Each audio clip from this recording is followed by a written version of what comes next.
Hey, you're back with the Get Out Deck Guy. I'm the old Get Out Deck Guy, Steve Rode, and there is the new Get Out Deck Guy. I can't figure out which side you're on. I'm right here. Love you latte. One side or the other. Love you, latte. Love you latte. Here's the new Get Out Deck Guy, Damon Day. Before I forget, because I have forgotten in the past, you can reach out and touch Damon at Hey, family show. Hey, I'm going to cut this into shorts later, so we're going to. You can touch Damon in the shorts if you want. Damon Okay. Day, Jump the shark. DAMONDAY.com, DamonDay.com. You are the Fonz. You have jumped the shark. But I love you latte. All right, so this podcast, and maybe we'll even turn this into a video podcast. We'll get extra special. Podcast, well, the love you latte is not going to make sense unless it's a video. Well, dude, a lot of things we say don't make sense. So we're like, what's he talking about? Love you latte. Yeah. Just for those on the podcast, it says love you latte on my coffee cup. Yeah. There you go. So today we're talking about a burning issue that has got you hopping mad at times over the years. Lay it on us. It does. I know, and we've talked about it a lot, but we haven't talked about it in a while. Mm-hmm. And it came up because I have a client that, she's looking to get a loan, basically. We're trying to do some stuff with her debt, get creative and paying some of it off. And she sends me this link to, she's calling around, sends me this email. Do you think this would be a good company to go with? And I'm looking at the information, and I quickly realized, this is not a lender. This is a debt settlement company, essentially fronting as a lender. Yeah. Kind of, Yeah, but this has been going on for years. We go back and find shows of us talking about it in like 2010. Yeah, and on the getoutofdebt.org website, there's plenty of examples if you search the site of these mailers. You're absolutely right. They look like you're qualified for a loan. It's an incredible rate. Call today. But that just leads into a sales pitch. It's pure bait and switch for something else. Now, here's the funny thing before I let you rant about this, Damon, is how do you know I'm going to rant? Oh, God, I know you. Because, over the years, we've probably had 4 or 5 inside salespeople from these companies, contact me and go, oh, you've had more than that, dude. Yeah, this is just bullshit. Yeah, like they'll quit or they're like, I got hired and I've been working here for a year and now I'm kind of figuring out that nobody here really knows what the hell they're doing. They're just selling this stuff. Yeah, I woke up with a conscience this morning. Yeah, and you get like this insider like, Steve, I want to expose these guys. And, they're not. But it was just, with this. And so I emailed her back and I was just like, no, this is not a loan. And they list like, on there the seal of like SoFi and Best Egg and these lenders. It makes it all official looking. But it's a settlement company, essentially, like you said, bait and switch. Like they're going to say, oh, you don't qualify for this loan, but we got this excellent program. So here's the cheat sheet. If you're in debt and you need help, here's the cheat sheet to just stay away from this. If anybody calls you on the phone, stay away from that. If anybody sends you a letter in the mail, stay away from that. If anybody sends you something or says anything about it's a federal program, it's the George Bush program. Oh, no, it's the Obama program. We've been through the Obama, the Trump, and the Biden program. It's the Biden program. It's the new Harris deal that we've got. There's no deal. Anything that makes it look like because they do this all the time where you look at it and this limited time, Biden has opened up this small window. Yep. And if you have this debt, you are qualified. Well, here's all bullshit. Here's a 30-second trick. Turn the mailer over. If you read the very tiny light gray print that's hard to read, you will find in there 9 times out of 10, it'll say X company is a lead generation company. Yeah. So they're just farming for commissions. If they reach out to you and they phone you or mail you or anything else, they're trying to make a sale. You're a mark. And there's nothing wrong with that. I mean, that's how business gets done. But the problem is when you're reaching out to these companies because you need advice, you need help. You need somebody that understands all the ins and outs, somebody that knows how creditors work and what your options are to sit down with you and help you figure it out. And I know this is a shameless plug because it happens to be what I do and what I do very well, but they're not there to help you out. 99 out of 100 times, the person you're talking to has never negotiated a debt. That's not what they do. They work for, like Steve said, a lead gen company. They maybe watched a video on how to sell something. They're probably selling alarm systems last month, and yet they're giving you financial advice on how to deal with this $100,000 problem you have or $50,000. It makes absolutely no sense. They're trying to rush you, get you to sign up right now. And if they're not an outright scam, at very least, they're, what's a kind way to put it, Steve? A horrible option, an option, because no matter what your problem is, they're going to tell you their thing that they sell is what you need, no matter what. And let's flip this back. When people fall for these pitches online, on the phone, or in the mail, it's like you're going to go out and buy a tool to accomplish a job without knowing what tools you need. So first you got to figure out what is the right path. Don't assume. And when people are in financial trouble, they feel lost, afraid, ashamed. They don't want to reach out. They're afraid to talk to people. And so they fall for the first dropping of the magic pixie dust, or what did you call that? Beanstalk letter? The magic beanstalk. The magic beanstalk letter that you get in the mail. Yeah, the debt validation scams. Feel like they're going to instantly disappear.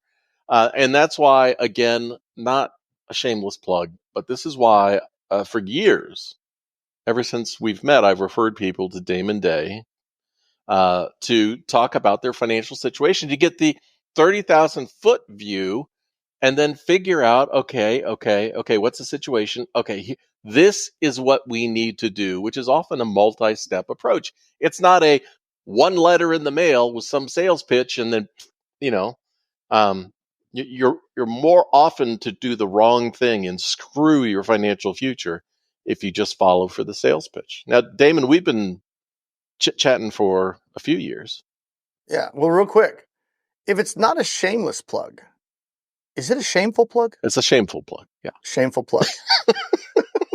Got a shameful plug for you. Well, so, yeah, we have been chit-chatting for a few years. Yeah. And about the same stuff, Steve. Yeah. the same stuff we're bitching about today is what we were bitching about a decade and a half ago. Yeah, I know. It hasn't changed. I mean, the sales pitches have changed, but since I first started helping people in 1994, and since I have gone back and studied the history of credit and debt issues back into the 30s and 40s, it's always the same sales pitch. A magic solution that's going to cost you some money, and if you sign up today, it's going to magically make your debt disappear. Yeah, and they never want to say, okay, let's take some time and figure out your situation. No. They want to get some kernels of your situation on one phone call and then say, I got it. I got the plan. I got the solution. I'm going to send you the contract. You got to sign up today. You got to commit to settling your debt. You got to commit to getting in this credit counseling program, whatever it is. No. You don't got to research it. We don't want you talking to anybody else. It's always, don't talk to anybody else. Just listen to me, and that's it. Well, here's the funny thing. So if you go back into the 1940s and you look at the wave of people who at that time were labeled as scams, they were called debt prorators. So a debt prorator, you would give all your bills to them. They would collect the payment from you, and then they would pay your creditors, but they would keep a piece of the pie. So rather than tell you about what might be a better solution, they were just selling the same, kind of pay us, we'll pay your creditors. And that's very similar to both the credit counseling and the settlement approach today. It's all the same effing sales pitch. Yeah. And in your gut, when you're talking to these people on the phone, as a consumer, you instinctively know that this guy or gal clearly probably doesn't know what they're talking about, but their ignorance on fire, at least, they're very sure of their ignorance, and they come across that way. But I want to tell the story, Steve, of how you and I met, because I think it's very telling of the industry at a whole, right? And so Steve and I met, I believe it was 2009, over the phone. Mm-hmm. Yeah, 2009. And, I was, building my consulting business. And this was right after the crash, and everything was in, turmoil and everything, when the housing market dropped and stock market dropped and all this stuff. And I was just a little one-man shop, still am today. I prefer it that way. And I was just helping people one-on-one. And I came across Steve's website, getoutofdebt.org. And, I'd been following the site, and there's, answering questions, comments. Is actually a great resource for me to potentially get clients, because these are people going to his site asking questions about debt. Lots and lots of people. And I'm like, well, I help people with debt. I can answer. So that's kind of how it started. I would answer questions. People would have questions on his forums, and I would answer them. And that was my way of like, well, people will see that, and they'll see how intelligent I am, and I know all this stuff, and they'll contact me. A few of them did, but not a ton. But that's fine. But anyway, one day I'm on his website, and I see a comment or something. I don't remember what it was, but it was a lady that was upset at Steve. And she was upset at Steve. Now, remember, Steve's not endorsing anybody on his website. He just, talks about debt issues, right? Yeah, and I wasn't selling anything either. So, but the perception was, back in those days, Steve had Google ads on his website. He's a writer. He has to generate income. So you put Google ads, and then Google chooses. Right. I had no control over the advertisers that are going on there based on the category. You write about debt, you're obviously going to have debt relief ads on your site. Steve didn't endorse them. Anyway, so she had clicked on an ad at some point and signed up in that company and did not have a good experience. So she was coming back to the website to let Steve know that she did not have a good experience, and she was not happy with Steve. And so I took that, and I don't remember how I did it, but I tracked. We had some mutual acquaintances in the industry, so I was able to get your phone number.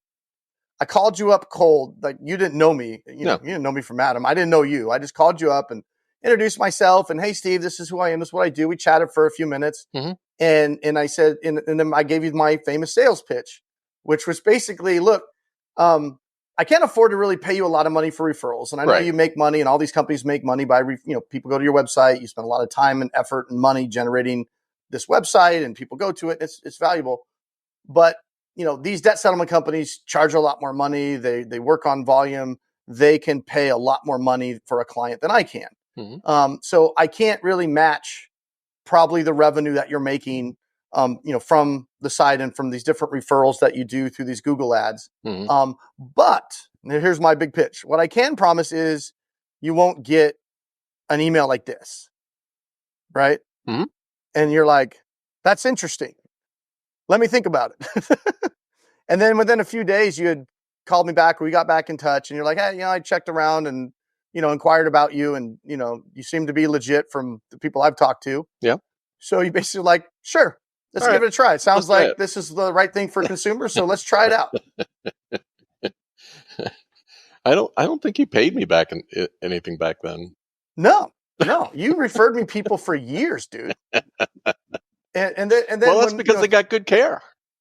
Yeah, and then when things started growing for me, I was like, okay, now I can afford it now. Yeah, and I could start kicking you down for this, and I figured out how to do it, and how to because my first idea, it was all about look, just call me for a consultation, and I would charge like $250 for a consult or whatever it was, and while it was a great service, it just wasn't a sustainable business model.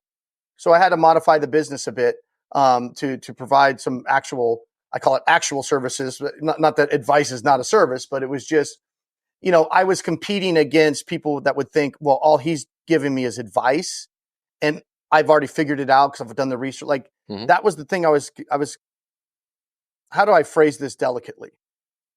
People don't know what they don't know. All right, absolutely. Right, and oftentimes consumers think they know the right answer, and I want to be delicate with it, and it's not the right answer. That's not the right answer. No. So, but that was a problem that I was trying to solve, which was, how do I convince people initially, before they even talk to me, that you might not know, you don't know what you don't know, and they might think, well, this guy's offering a free consultation, and I don't want to pay for a consultation. Why should I do that? I get a consultation for free. And I want to clarify something, just in case anybody is confused.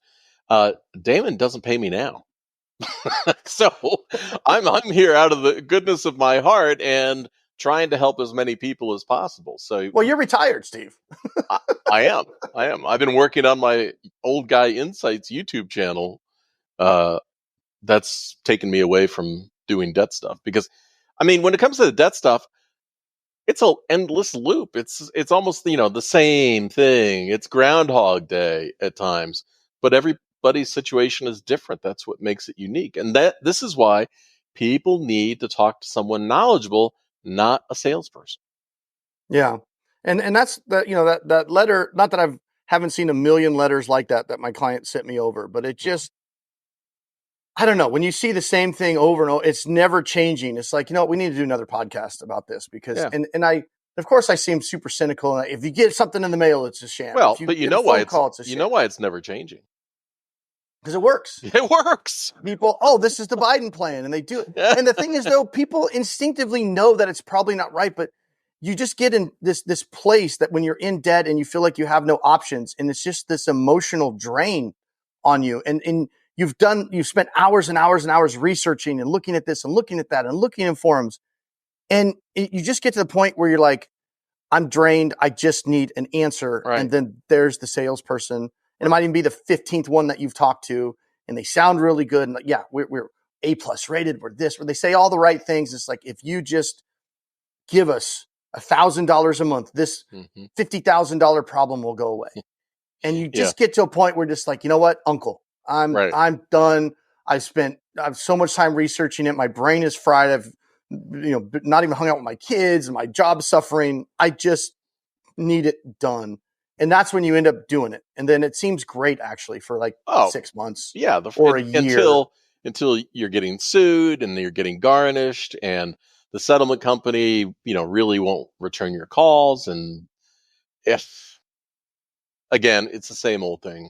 Yeah. And we had another situation I did recently so Steve agreed to do that deal not because he was making more money, because, hey, this is what consumers need. Yeah, they were getting better and care. I'm about helping consumers. Now, I know I'm tooting Steve's horn, but the guy deserves it, man. The guy's been a freaking saint out there in this debt relief world for the last 30 some odd years. Yeah. But that, and I keep calling it a sales pitch, but whatever you want to call it, that pitch has never worked on anybody else. Hey, if you send me people for free, I'll do the best job I can possibly do. And it'll be the right thing for the people. Okay. And everybody's like, yeah, that sounds awesome. And then now, granted. Well, are you going to tell the story about the bullshit person you had recently? Well, I don't want to call him a bullshit person. And we're not okay, I will call him that because you're not going to give the name or anything. No. But anyway, my sales pitch has been modified. I don't say, hey, send me people for free.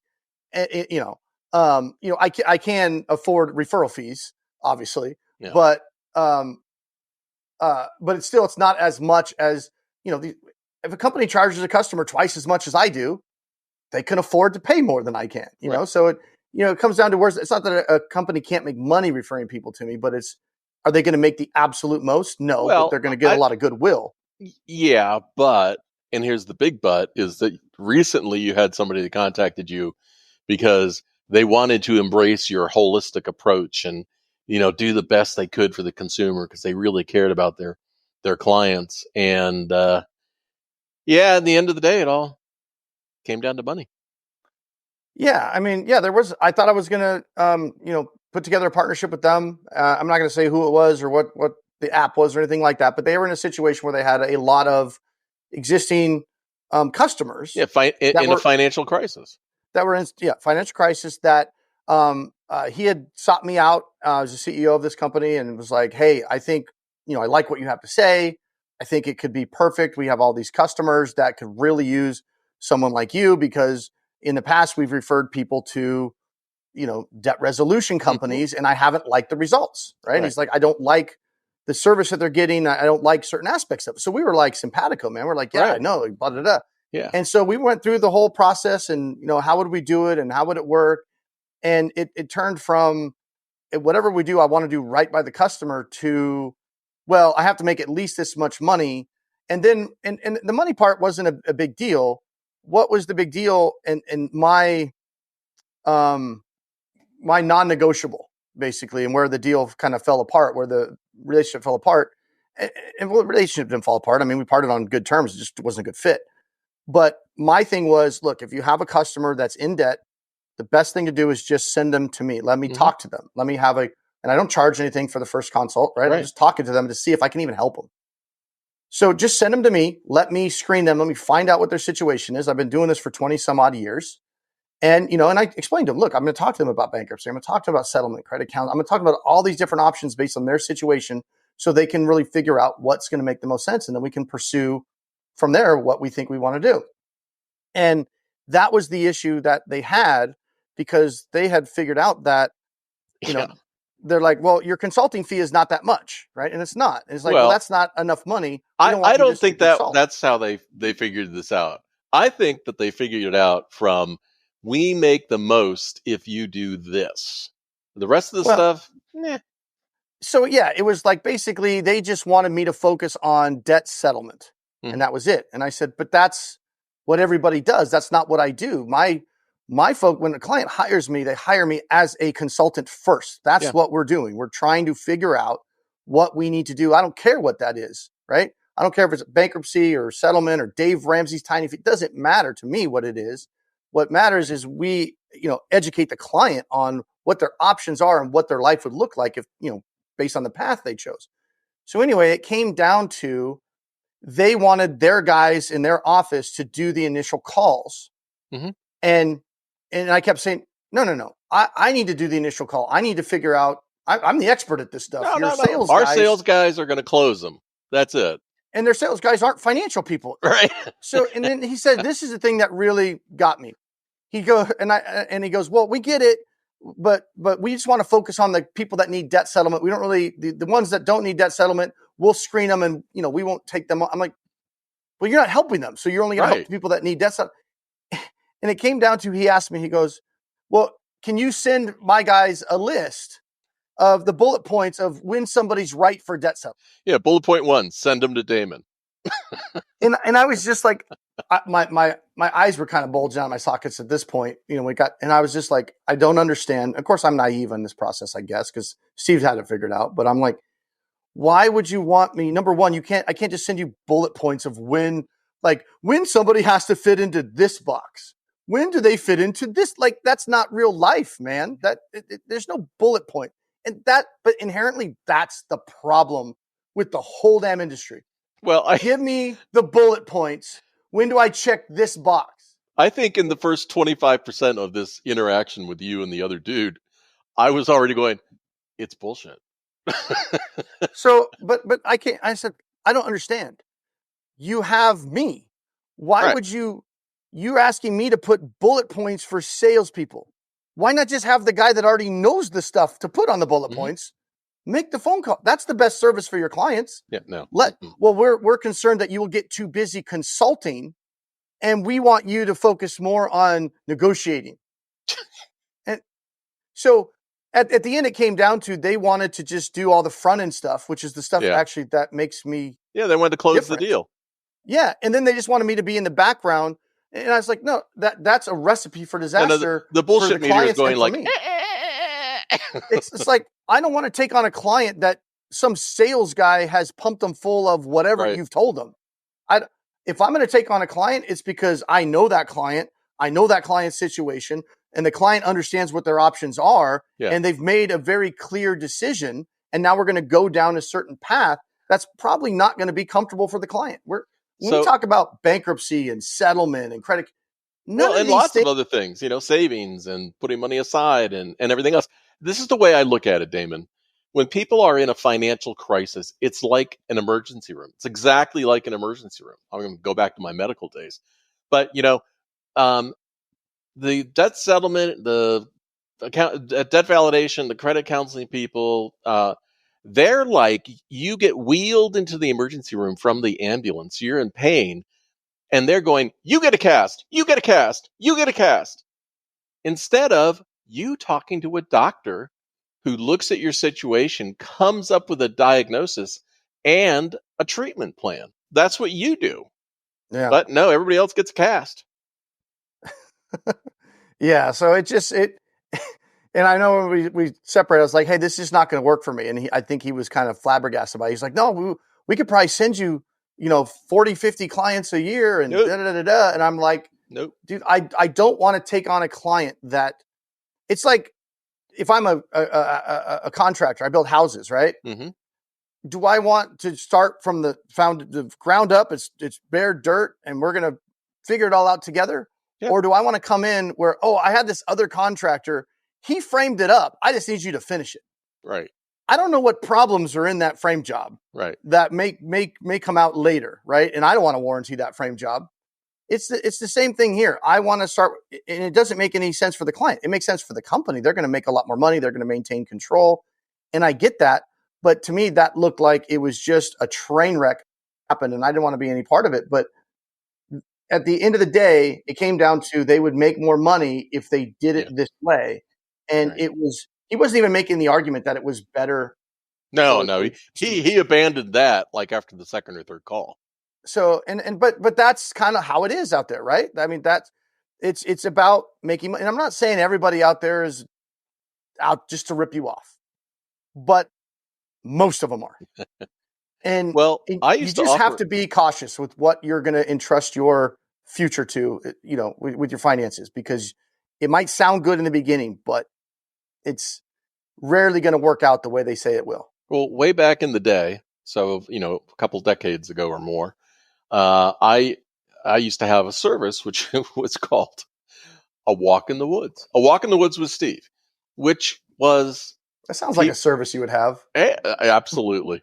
People would fly in and do two people go out and one person comes back? No, three people come back. A walk in the woods with Steve. In the woods, like, what did I do wrong? I'm sorry. What happened was that people would fly in from all over the country, and we would just spend the day together. And it was kind of like what you do with your consulting with your clients. It was, let's get to know each other. Let's develop a relationship. Let me understand what the situation is. Let's kind of gently go through the situations. Let's go to lunch.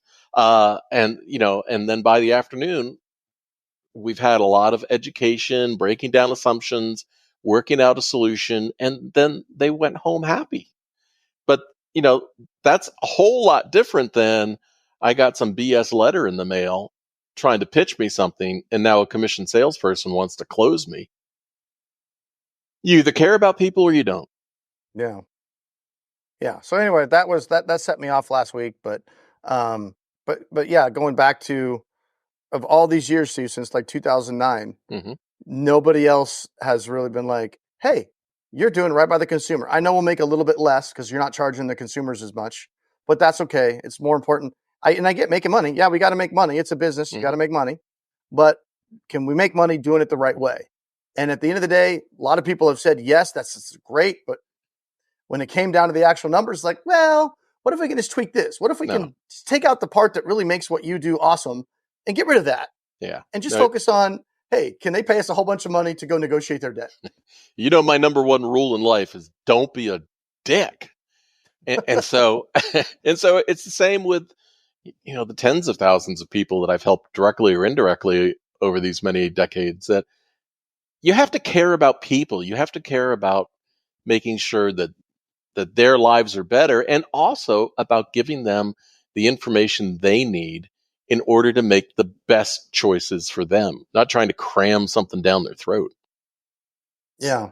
So anyway, I think I got it off my chest, today, but Steve's like, hey, what do you want the podcast to be this week? And I'm like, damn debt relief company still tricking people into signing up. And look, I have no problem with, debt settlement companies and things like that. If they're up front and above board, and you've evaluated, saying this is exactly what we do. So I'm not saying there's no good companies out there, but the salespeople never seem to match what the actual contract says. And then even with that, even if you have a good debt settlement company that's like, checking all the boxes, doing everything right, completely above board. And there are some out there that exist, not a lot, but there's a few. Yeah. But at the end of the day, they're still just operating under the assumption that because you called them, you need debt settlement for the most part. That's kind of the assumption going into it. And you skip the part about, well, do you even need the service? Like, let's figure that out first. Well, here's a classic example, right? So every time a contractor comes to my house, they always do the same thing. It's like, I know it's coming. Before they leave, they look up and they go, oh, you need a new roof. And we can produce a hail damage report, and we can file a claim with your insurance company, and we can get you a new roof. And I go, I've got 50-year shingles. What are you talking about? And then they leave. And I had a contractor who came not that long ago, and he goes, oh, yeah, you don't need a roof. That's the guy I want to hire. The guy that's going to tell me the truth. Yeah. Well, it is what it is. Yeah, and I don't need a roof, by the way. So this was more of a PSA podcast today. Prostate exam? Yeah, basically. Yeah. So remember, if it comes in the mail, or they call you on the phone, right? Click, tear it up, round filing cabinet. Okay, one more thing. Let's see if you agree. I've had enough of these calls, random calls over the years, the telemarketing calls about debt settlement, and I have found the best way to get them to hang up as quick as possible. First of all, you can just hang up. That's fine. But the first two questions you should ask are, oh, thank you for calling. What company are you with? What is your physical address? And they will start hemming and hawing and avoiding, and then just click. It's a call center. Like, I don't know where I'm at. I don't know who I'm calling for. Yeah. It depends on where the lead goes. It could be That's like right. 4 or 5 different companies that it's going to go to. I'm going to push I just need to get some basic information. Yeah. Like all your personal financial information, just between us. Yeah. And the latest one, the biggest one going around right now, because they changed their stripes, they changed their spots, or however you want to call it. But it's like Steve said, it's the same stuff that's been going on since forever. But the latest one, the last couple of years, just seems to be the loans. It's all about, because that's the hot button for people. Because people always just think, if I could just get a loan for lower interest, I can consolidate. It would solve everything. Most of the time, that's a bad idea, number one. Mm-hmm. I can't tell you how many clients I have that, I have all these credit cards and I have all these personal loans. And the way it happened was, I got these loans to pay off these credit cards, but then we didn't fix the underlying issue. Right. So a year or two later, now you have more debt. I still have the loans, and now I got all this credit card debt again. Right. So now we got to get more aggressive with it. But that's the hot button issue is, I'll give you a loan. And so whenever it says it's not credit based, we can qualify you for a loan. It's not credit based. It's based on your income. Bullshit. That's not an actual loan. No. It's not a loan if it's not credit based. And it's just a bait and switch for debt settlement stuff. And so they'll be relentless. Once you get on the list, you're going to get the debt relief companies hounding and calling you more than your actual collectors that you haven't paid the payments to. Yeah. Well, hey, so in closing, this is an actual unsolicited text message that I got just this morning. It's not about credit or debt. Hey, Steve, sorry to bug you. I have a few job results for Hooters jobs open. We need to fill them fast. You should send him a picture back of your Smithsonian t-shirt and be like, can I just wear this uniform? So you got a text message about applying for Hooters? Yes. Dude, you should video it and go apply. There's a link. I'm not going to. Dude, we should do that for the Penny Stupid channel. How to make extra money. You could be a, what am I, 46? So you're That's my side 66. Hustle. I'm 66. No, you're 65. Are you 65 or 66? 65. 65. I got the offer. I'm here to apply for a waiter job. That's right. This is ageism. Steve, get the outfit, Steve. Get the orange shorts and all. Ageism. All right. You know what? In this day and age, they might have to be like, yeah, you're hired. Yep. All right, man. Till next time. See ya. Peace.